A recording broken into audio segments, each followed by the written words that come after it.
Hey everyone, I just wanted to address something. I know some students have been struggling with this, so let's look at it. Now it's the water potential, soil water potential. That's where we get into the kilopascals or the centibars. Um, anyway, I'm just going to show you a way that works in my head to make sense, and maybe it'll help make sense in your head too. So I got out my soil moisture bucket here. Remember this? Okay, remember that the most water our soil can hold, we call that our field capacity. And down here at permanent wilting point, everything's dead, right? Soil can't, plants can't extract any more water out of the soil. They're wilted, they're dead. So that's our plant available water from there to there. Now, now when we get looking at soil water potential, that's where we get these numbers like -30 and -1500. And what do those mean? So basically, when we get talking about soil water potential, we're talking about the effort that it requires to extract the water out of the soil.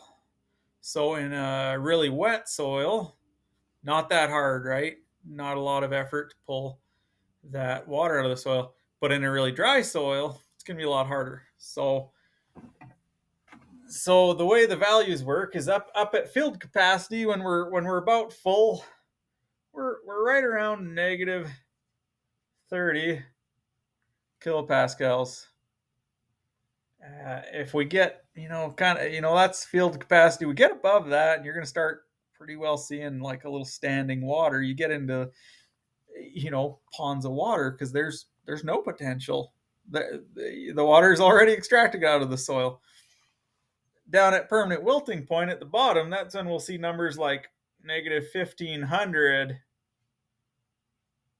kilopascals. And then, of course, we see a range in between here. Now, for me, I don't know why the negative signs always confuse me.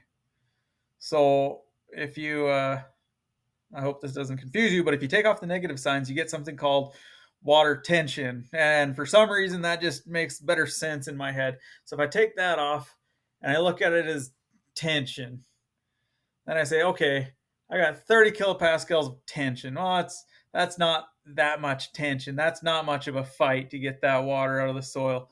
But if I come down here to permanent wilting point, that's 1500 kilopascals. That is a very high tension. There's a lot of effort to get any water out of that soil. And that helps me. So when we look at different numbers, like some of the questions will say, okay, I got a soil, which way is water going to move? We got a soil at 750 kilopascals, and we've got a soil at 120 kilopascals. So which way is the water going to move? My bucket kind of gives it away. We're drier down here, we're wetter up here. Water's going to move from the wetter soil. It's got less tension. It's going to give up that water easier, and it's going to move to that drier soil. So I hope this is helpful. Thanks, guys.